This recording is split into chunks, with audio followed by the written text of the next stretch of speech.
Apa yang terjadi ketika dia menjamah jubah Tuhan Yesus? Yang terjadi adalah dia sembuh. Sampai di sini teman-teman, berarti apa yang dia lukiskan di otak dia, apa yang dia bayangkan di otak dia terjadi nggak? Terjadi kan? Kan dia kan sakit dan dia bilang, asalku jamah jubah Tuhan Yesus, aku pasti sembuh. Jadi dia cuma punya motivasi, berdesak-desakan masuk di kerumunan, asal dia jamah aja jubah Tuhan Yesus, pasti dia sembuh. Jadi yang dia pikirkan hanya sembuh, jamah, sembuh, pulang diam-diam. Tetapi yang dikerjakan oleh Tuhan Yesus lebih dari apa yang dia kira. Yang ada di otak dia, yang mungkin dia pikir di otak dia, jamah, jubah Tuhan, sembuh. Selesai, finish. Tapi apa yang terjadi kepada hidup perempuan itu juga tiba-tiba.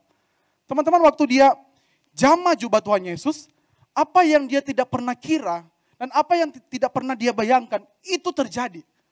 Perhatikan kalau kita buka Alkitab di rumah ya. Waktu dia jamah jubah Tuhan Yesus, apa respon Tuhan?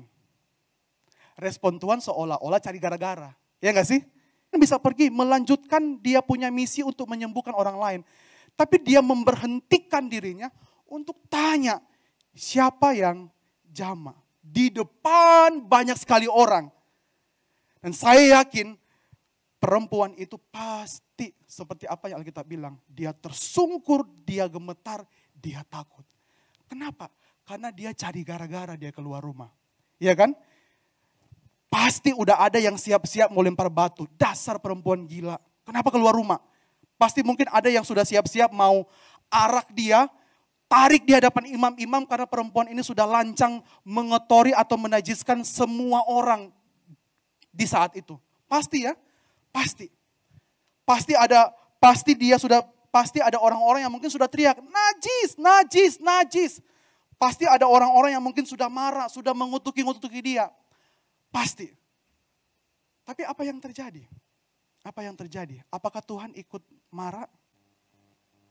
Teman-teman, Tuhan gak berbalik dan Tuhan gak marah. Tuhan gak bilang, ayo semua yang ada di sini lempar batu kepada perempuan ini yang kurang ajar. Yang gak tahu diri. Yang semestinya harus di rumah. Enggak. Tapi Tuhan berbalik. Tuhan berbalik dan Tuhan berikan kesempatan untuk perempuan ini speak up di depan umum. Yang mungkin saja sudah 12 tahun dia gak pernah tampil di hadapan banyak orang. Teman-teman, perempuan ingat ya, sudah sakit, gak punya apa-apa, perempuan lagi. Sakit membawa najis lagi. Tapi Tuhan kasih kesempatan dia tampil di banyak orang. Supaya kenapa? Supaya dia bukan cuma sembuh, tapi masyarakat boleh menerima orang ini lagi. Masyarakat boleh menghargai perempuan ini lagi. Masyarakat boleh merangkul perempuan ini lagi dan mengizinkan dia untuk masuk karena dia sudah sembuh. Kalau mungkin dia sembuh dan dia pulang orang gak tahu, orang bisa bilang, kamu masih sakit, kamu bohong.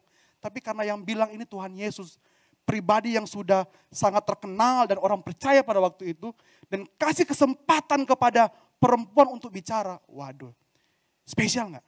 Spesial sekali. Spesial gak? Sangat spesial.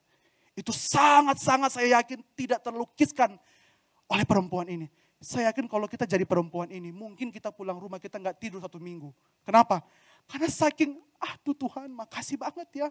Saking merasa, aduh Tuhan, gak layak tapi Tuhan kasih tempat. Gak layak tapi Tuhan terima.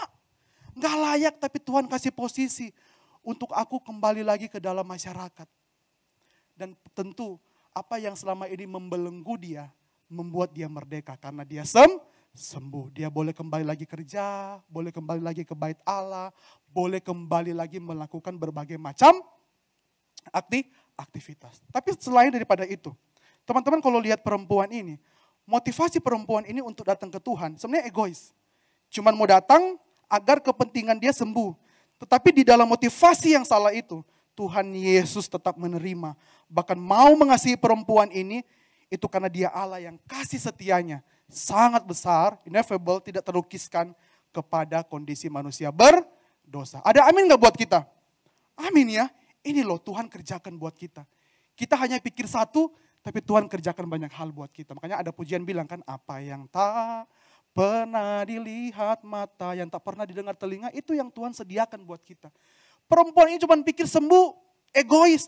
Tapi Tuhan kerjakan banyak hal untuk perempuan ini. Sebenarnya Tuhan bisa pergi menyembuhkan orang yang lebih terkenal, anak kepala rumah ibadat.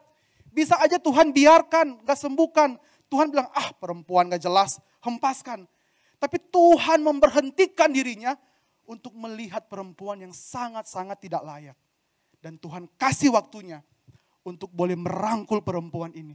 Untuk mengasihi perempuan ini. Begitu juga mengasihi kita hari ini.